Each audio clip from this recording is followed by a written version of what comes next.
సబ్బవరం మండలంలో inter college మరియు Sabbavaram high school అలాగే ఆరిపాక మండల పరిషత్ హై స్కూల్ నందు ఉపాధ్యాయుల ఆత్మీయ సమావేశం ఘనంగా జరుపుకున్నారు.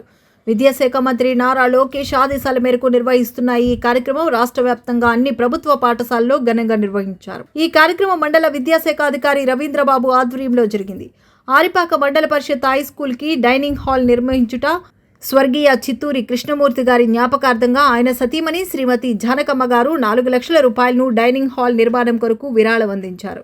డోనర్ యాప్లో రిజిస్టర్ చేయడం జరిగింది. ఈ కార్యక్రమంలో ఎం యోగి, కె శ్రీను, ఆడారి నాగరాజు, సరగడం సత్యనారాయణ, ఉపాధ్యాయులు, విద్యార్థుల తల్లిదండ్రులు తదితరులు పాల్గొన్నారు.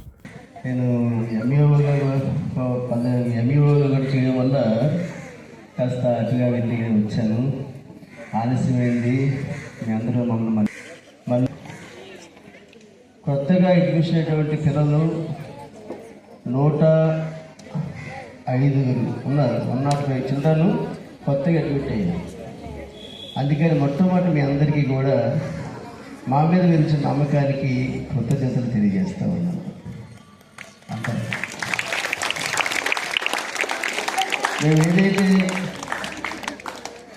అడ్మిషన్ టైంలో వచ్చి మీ ఇళ్ళకి వచ్చి మా టీచర్స్ మేము వచ్చి మనకి కన్విన్స్ చేసామో అప్పుడు మీరు నమ్మి మీ పిల్లలు మాకు అప్పగించారు. వారి భవిష్యత్తుని తీర్చిదిద్దడానికి నేను నా ఉపాధ్యాయులు సమిష్టిగా కృషి చేసి మీరు అనుకున్న దానికంటే మంచి విద్యాభ్యాసాన్ని, విద్యాబుద్ధులని, శారీరక వ్యాయామంలో కూడా అన్ని విషయాల్లో కూడా మేము సహాయం చేసి మా వంతు కృషి 100% చేస్తామని మా పెద్దలందరికీ సభాముఖంగా తెలియజేస్తున్నాను. పేరెంట్స్ కూడా తెలియజేస్తున్నాను.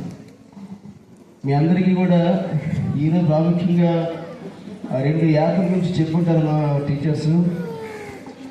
ఈ 2 యాప్ల్లో దీక్ష యాప్ ఒకటి, లీప్ యాప్ ఒకటి. ఈ 2 యాప్లు ప్రతి పేరెంట్ యొక్క మొబైల్లో ఉండాల్సిన అవసరం ఉంది. ప్రభుత్వం వారు గౌరవ విద్యాశాఖ మంత్రి శ్రీ నారా లోకేష్ గారి యొక్క విజన్ కొన్ని కోట్ల రూపాయలు, కొన్ని వేల కోట్ల రూపాయలు ఖర్చు పెట్టి విద్యకి ప్రాధాన్యత ఇచ్చి విద్యార్థులకు ఎటువంటి సదుపాయం కావాలో వారు స్వయంగా చూసి అన్ని సదుపాయాలు అందజేస్తున్నారు. ఈ మెగా టూరిజం కార్యక్రమంలో నన్ను బాగా చేసినందుకు కోటం ప్రభుత్వానికి అలాగే ఇక్కడ ఉపాధ్యాయులు కూడా మరొకసారి మనస్ఫూర్తిగా నమస్కారాలు తెలియజేసుకుంటున్నాను. ఇప్పుడే మేడం గారు చెప్పారు, సార్ గతంతో పోల్చుకున్నట్లయితే ఈ సంవత్సరంలో సుమారుగా ప్రైవేట్ స్కూల్కి వెళ్ళే పిల్లలు సుమారుగా 100 మంది పిల్లలు మన స్కూల్లో జాయిన్ అవ్వడం చాలా నచ్చిన కార్యక్రమం ఉన్నారు. మేడం గారు ఎంతకైతే ఉందో మనస్ఫూర్తిగా చాలా హ్యాపీగా ఫీల్ అవుతున్నాం. ఇది ఒక మంచి కార్యక్రమం. ఎందుకంటే ప్రతి ఒక్కరు ఈ రోజున ప్రైవేట్ స్కూల్ అయితే చూస్తున్నారు, కానీ గవర్నమెంట్ స్కూళ్ళలో ఏ సదుపాయాలు కల్పిస్తున్నారు, మనం ఎంత బాగా చదువుకోవచ్చు, ఎక్కడన్నా టీచర్స్ ఏంటి, అక్కడన్నా టీచర్స్ అంటే అంశాన్ని ఎవరు కూడా పరిశీలించట్లేదు. మా అబ్బాయి సూటిగా తీసుకొని ఉదయాన్నే బస్సులో వెళ్ళిపోతున్నారు చెప్పుకోవడానికి. అలాగే మనం దాంట్లో చదివించకపోతే మన పక్కింటి గురుగు పొరుగు ఏమనుకుంటారో ఒక ప్రెస్టేజ్కి పోతున్నాం. మనకి ఆర్థికంగా భారమైనప్పటికీ దాన్ని చూస్తున్నాం తప్పితే మనకి అందుబాటులో ఉన్న గవర్నమెంట్ స్కూల్లో చదివించడానికి ఎవరు ఇష్టపడట్లేదు. దయచేసి ఇక్కడ ఉన్న పేరెంట్స్ మీరు తెలుసుకోవడంతో పాటు మీరు పొరుగు వారికి చెప్పండి. ఎందుకంటే మేము చదువుకున్న రోజుల్లో సరైన సదుపాయాలు ఉండేవి కాదు. ఇదే స్కూల్లో మేమంతా ఇక్కడే చదువుకున్న వాళ్ళు అయినప్పుడు కూడా ఆ రోజున మా బట్టలు మేమే కొనుక్కోవాలి, మా పుస్తకాలు మేమే కొనుక్కోవాలి, మా చెప్పులు మేమే కొనుక్కోవాలి, మా బొమ్మ మేమే తెచ్చుకోవాలి, మా బ్యాగులు మేమే తెచ్చుకోవాలి. అన్నీ కూడా మా తల్లిదండ్రులు పడాలి తప్పితే ఆ రోజు తల్లిదండ్రులకు అది ఒక రకంగా ఆర్థిక భారం అయినప్పటికీ కూడా మమ్మల్ని అలా చదివించాలి. కానీ ఈరోజు మెగా పేరెంట్స్ మీటింగ్ ఇవాళ సంవత్సరానికి 2 సార్లు జరగబడుతున్నాయి. ఎందుకు జరగబడుతున్నాయి అనే విషయమై నేను ఒక విషయం చెప్తాను. ఈ విషయంలో తప్పుగా మీరు ఎవరు భావించద్దు. నాకు తెలిసినంత వరకు నేను చెప్తున్నా. చాలామంది పిల్లలు స్కూల్కి పంపిస్తున్నారు, కానీ ఎందుకు పంపిస్తున్నారు, వాళ్ళు ఏం చేస్తున్నారు అని ఎవరు కూడా ఆ విషయమై పట్టించుకోవట్లేదు.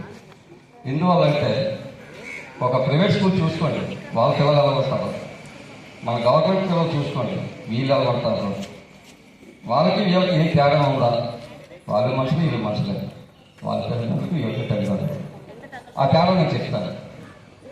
వాళ్ళ యూనిఫామ్ ఎలా కొట్టాలి, వాళ్ళ మేకప్ ఎలా కొట్టాలి, మంచి క్యారేజీలు కట్టి మంచి మొత్తాలు దేశాలు తీస్తాయి వీళ్ళు అన్నీ మంచి హంగామా చేస్తారు.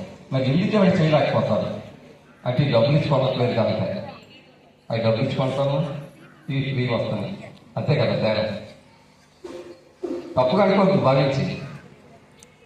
ఇంకో విషయం, పిల్లలకి సెల్ ఫోన్లు ఇవ్వద్దు. నేను చాలా విషయాలు ఈ మీటింగ్లో ప్రతి మీటింగ్లో చెప్తాను.